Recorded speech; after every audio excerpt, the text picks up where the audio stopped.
Hey, thank you for joining me, guys. Again, this is Matthew, your friendly neighborhood DM.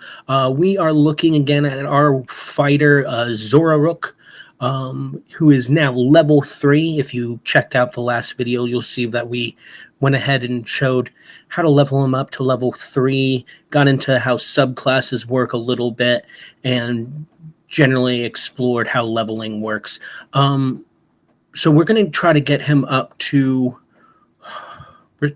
level 6 and go through the changes that happened up until then. One of the things we will be doing in that time is talking about feats versus ability score increases. What does that mean? Well, we'll just get right into it. So again, here's our character page for our human fighter, Zora Rook. Again, to change his level, you simply pick that Manage tab and you scroll down. Oh, lost it there. To manage character and levels. Again, that's going to take you back to the character builder, and you're going to see the top there, fighter level 3. So we're just going to go ahead and change that 3 to a 4. Again, like before, he gets a max hit point increase, another increase by 8. So we're now at 36 hit points, very respectful for level 4. And again, 4d10 as the hit die for when you take your short rest. Now, here's what we were talking about. You see the exclamation point here, ability score improvements. If we open this up, it explains when you reach 4th level, and again at 6th, 8th, 12th, 14th, 16th, and 19th level. Keep in mind, guys, this is only for fighter. This is one of the benefits of being a fighter. You gain ability score increases a little bit more often than most classes. You get the choice of either A, increasing one score by ability score by 2, or 2 ability scores by 1, or you could choose to take a feat. Again, like most things here, it comes down to personal preference, what kind of build you're creating. Have you been looking at your feats, looking at the feats that are available to you and go, ooh, I really want that one. If you have, maybe you take a feat. If you haven't, maybe take a look. They can be fun, a little extra flavor for your character, and sometimes really, really great powers. But this time we're going to go ahead and pick an ability score improvement. And we're just going to do something really simple here. We're going to increase our strength by 2. If you remember, if you were looking at the character sheet just a second there, when we had it up, strength of 16. So this is going to increase it up to 18, which will do very nicely for him. So with that strength now in 18, his damage he'll do with his sword is going to increase because that is a strength-based weapon. And yeah, and there's going to be a couple of other changes here too. So let's just go ahead and go through them real quick for level 4 so you can just see them. But then we're going to go ahead and go on over to level 5. Like I said, we're going to just go ahead and try to get to level 6. So again, increase to HP, now 36. Your strength modifier is now a +4. Again, every even above 10, you gain 1. So now your modifier is +4, and that improves your strength saving throws. That improves your skill checks that involve strength. That's also going to improve your ability with your longsword. Remember, that was a +5. That's now a +6. This is how you grow stronger, guys.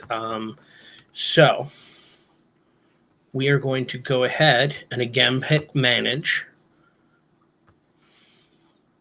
Scroll down here to manage character and levels like we did before. And we're going to go ahead and go to level 5 once this loads up here. And level 5, again, increase to hit points, now 44. We are level 5. I like to call level 5 like you're almost actually dangerous.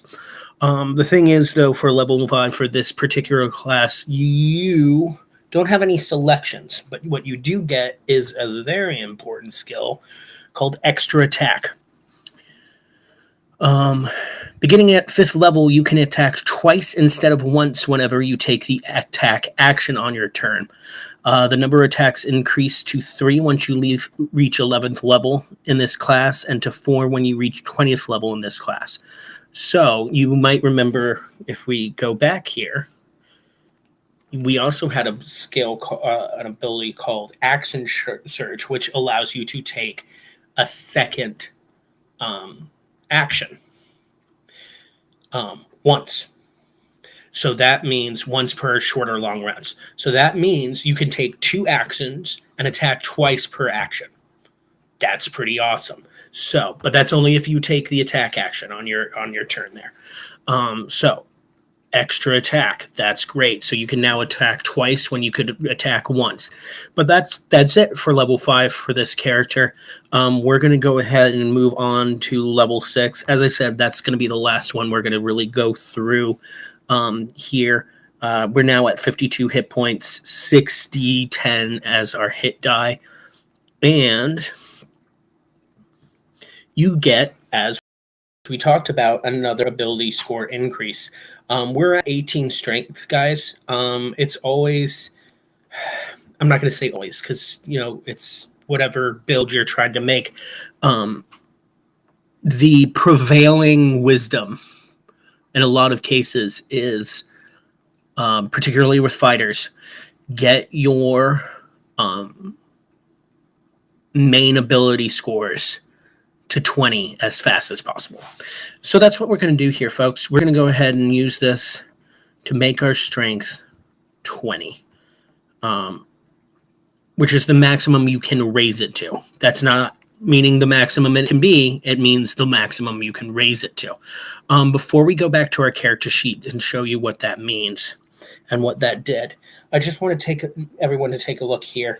At the bottom here, you'll see it says available at higher levels.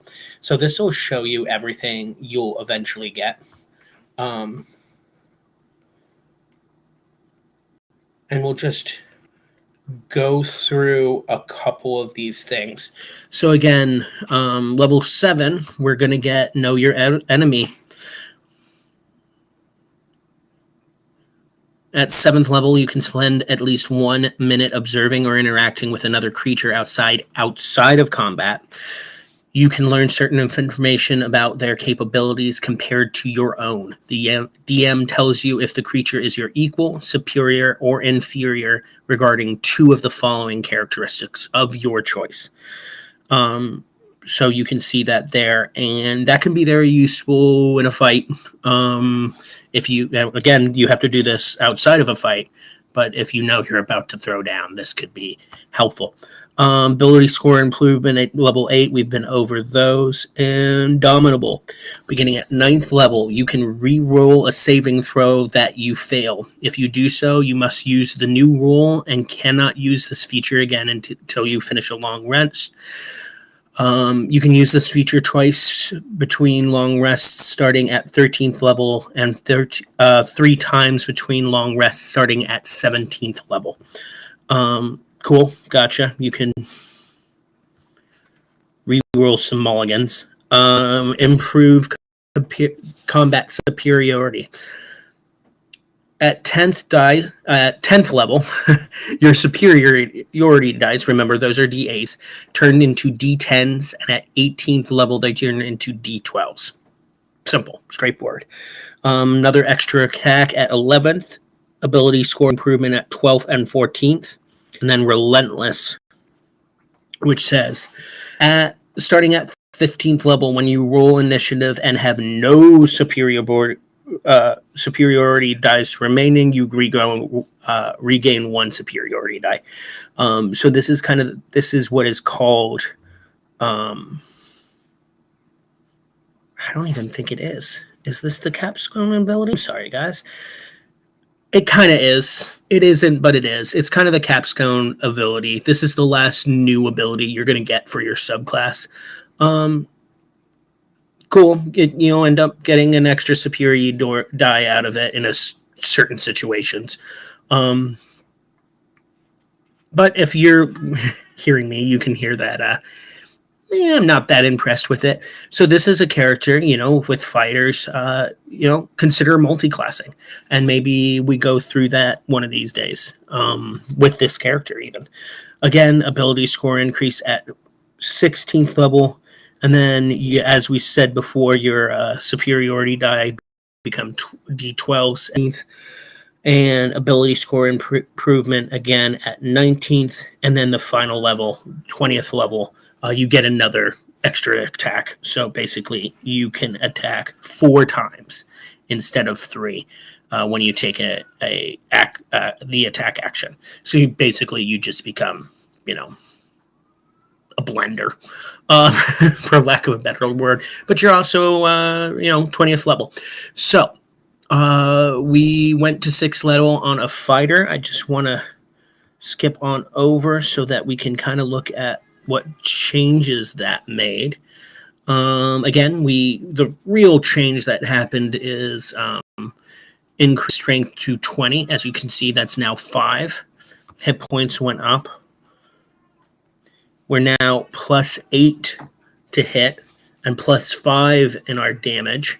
Why is it +8? Why isn't it +7? Well, if you look here, your proficiency bonus went up as well. So at certain points, your proficiency bonus is going to go up. I'm going to, right after this, actually make a short little bonus video about proficiency scores and how they really actually work, because there's a little rule that even I say even I, like I'm the most experienced DM, but even I didn't know about until somewhat recently. So if you find that interesting, stay tuned. Again, hope everyone's doing well, and good luck